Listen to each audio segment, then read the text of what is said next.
حاصل ہے کہ ہمارے درمیان انٹرنیشنل قاری رضوان صاحب جو سابق ہیڈ ماسٹر ہیں ہاشمیہ ہائی اسکول ممبئی کے تشریف فرما ہے. وہ نہ صرف قاری ہیں بلکہ بطور ہیڈ ماسٹر انہوں نے ہزاروں طلبہ کی رہنمائی کی. ان کے اخلاق، علم اور خدمت خلق کے جذبے نے ہمیشہ معاشرے میں روشنی پھیلائی ہے اور ہمیں یہ شرف حاصل ہے کہ آپ ہمارے درمیان موجود ہیں. آپ سے التماس ہے کہ ہمیں اپنی علمی اور قرآنی تعلیمات سے مستفیض کریں اور ہمیں اپنے قائلانہ مہارت سے فیضیاب کریں. لہٰذا اس شعر کے ساتھ میں انہیں دعوت سفر دیتا ہوں کہ وہ آئے گھر میں ہمارے خدا کی قدرت ہے، وہ آئے گھر میں ہمارے خدا کی قدرت ہے. کبھی ہم ان کو کبھی اپنے گھر کو دیکھتے ہیں. قاری رضوان صاحب.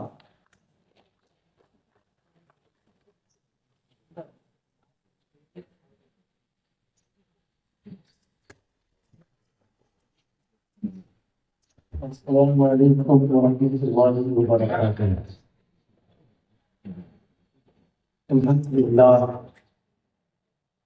رب العالمین، والصلاة والسلام علی سیدنا محمد المرسلین وعلی آلہ وصحبہ اجمعین. صدر محترم، تمام مہمانوں، صاحب کتاب اور پیارے فیاض شخصیت جناب فیاض محمد صاحب سپروائزر اور جن سرپرستی میں سپرویژن کر رہے ہیں ساجد صاحب، وہ تمام حاضرین اور ناظرین. مجھ سے ساجد صاحب نے کہا کہ نام پڑھیے. مجھے گاڑی کا شعر یاد ہے خبر کر لوگ کے آنے کی، ہے خبر کر لوگ کے آنے کی، آج ہی ربی گوڑیا کر رہا ہوں. بتاؤں سے نام کی لیکن آج ہی پہلے میں فصلہ کر رہا ہوں. اس لیے میں نظم میں نہ صحیح ہوں، نسل میں جو ممکن ہوگا کبھی ان کی لازمی ان کی شان میں کھڑا گیا. ہر شخص میرے مصطفیٰ کی نام ہے تو چند اپنے الفاظ آپ کی درج کرتا ہوں.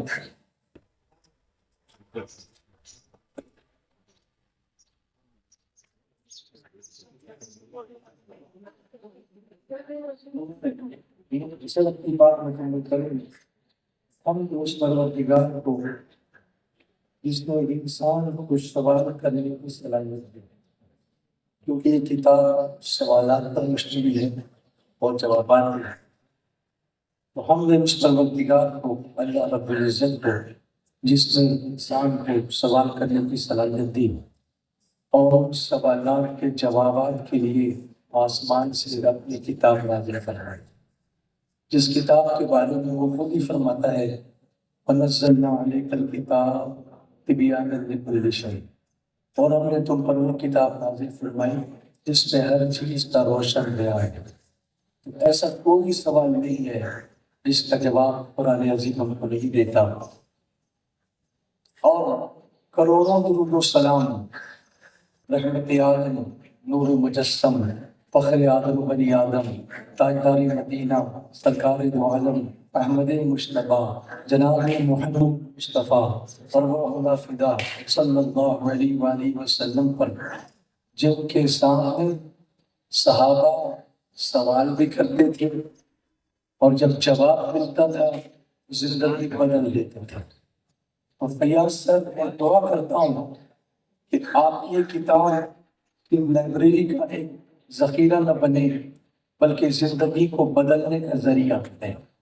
کیونکہ سوال جب پیدا ہوتے ہیں اور جب جواب لکھتے ہیں تو پھر بندے کے دل میں کچھ تبدیلیاں پیدا ہوتی ہیں اور وہ تبدیلیاں کسی بڑے انقلاب کا پیشگیمہ بنتی ہے. مجھے یہ کہتے ہوئے مسرت ہو رہی ہے کہ آج کی یہ محفل صرف کتاب کی رونمائی نہیں ہے، وہ تو ہم نے کر دی.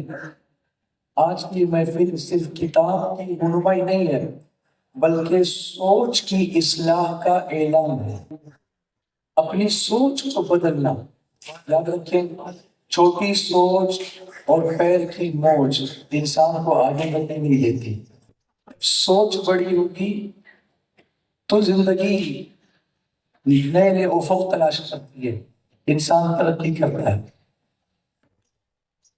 اچھا ایک بات اور یاد رکھیے، آج کل بہت سارے پڑھے لکھے کہلانے والے سو کالڈ وہ یہ بھی کہنے لگے ہیں کہ میں اتنا پڑھا لکھا اس لیے ہوں یا میں خدا کو بھی نہیں مانتا ہوں اس لیے کہ میں سوال کرتا ہوں، اس لیے کہ میں سوال کرتا ہوں. تو کیا قرآن نے سوال سے روکا ہے؟ کیا اللہ نے سوال کرنے سے روکا ہے؟ کیا رسول اللہ نے سوال کرنے سے روکا ہے؟ سوال سے ایمان کمزور نہیں ہوتا، غلط سوال سے ہوتا ہے. غلط روی سے منازل کا بول بڑھتا ہے. مسافروں رویش کارواں بدل ڈالا. سوال کرنا غلط نہیں ہے، غلط سوال کرنا غلط ہے. اگر آپ غلط سوال کریں گے تو جواب بھی اسی مطابق ملے گا. اگر آپ کسی ڈاکٹر کے پاس جا کر اپنی غلط معلومات دیں گے تو ظاہر سی بات ہے کہ وہ دوا بھی غلط تجویز کر سکتا ہے، کیونکہ آپ نے سمٹمس ہی صحیح نہیں بتایا تو اس میں آپ کا بھی دوش ہوگا کہ آپ نے بتاتے وقت دیانتداری سے کام نہیں لیا. تو سوال کرنے میں نیت دیکھی جاتی ہے کہ کیا سوال تضحیق کے لیے کیا جا رہا ہے، مذاقن کیا جا رہا ہے، کیا سوال کسی کو نیچا دکھانے کے لیے کیا جا رہا ہے، یہ خالص نیت سے علم حاصل کرنے کے لیے کیا جا رہا ہے، اللہ سے قریب ہونے کے لیے کیا جا رہا ہے. صحابہ بھی سوال کرتے تھے مگر ادب کے ساتھ، نیت خالص ہوتی تھی. حضرت ابراہیم علیہ السلام نے بھی اللہ تعالیٰ سے سوال کیا تھا. انہوں نے پوچھا تھا رب ارنی کیف تحیی الموتیٰ، اے اللہ مجھے دکھا دے تو مردوں کو کیسے زندہ کرتا ہے. تو اللہ نے پوچھا کہ کیا تم یقین نہیں رکھتے ہیں؟ فرمایا ہاں یقین تو رکھتا ہوں، وَلَكِنْ لِيَطْمَئِنَّ قَلْبِي، لیکن دیکھوں گا تو میرے قلب کو اور اطمینان ہو جائے گا. اس کے بعد آگے کیا ہوا وہ آپ سب جانتے ہیں. 4 پرندوں کو بلایا گیا اور ان کو ذبح کیا گیا. ان کا سر ابراہیم علیہ السلام کے پاس دیا گیا، ان کے بدن کے ٹکڑے ٹکڑے کیے گئے، پھر اس کو پہاڑ پہ لے جا کے رکھ دیا گیا. پھر ابراہیم علیہ السلام کو حکم ہوا کہ ان کو آواز دو، وہ دوڑتے ہوئے تمہارے پاس آئیں گے اور جس کا گوشت ہوگا وہ آ کر اپنے سر سے لگ جائے گا. جب دیکھا تو ان کو یقین ہوا کہ وہ اللہ ہے جس نے میرے سوال کا جواب صرف زبانی نہیں دیا ہے بلکہ عملی طور پر بھی دیا ہے. اسی طرح اس کتاب کو جوابات دیے گئے ہیں، وہ زبانی جمع خرچ نہ بن کے رہ جائیں بلکہ عمل کے پیرائے میں ڈھل کر ایک نئی توانائی پیدا کرنے کا حوصلہ بنے.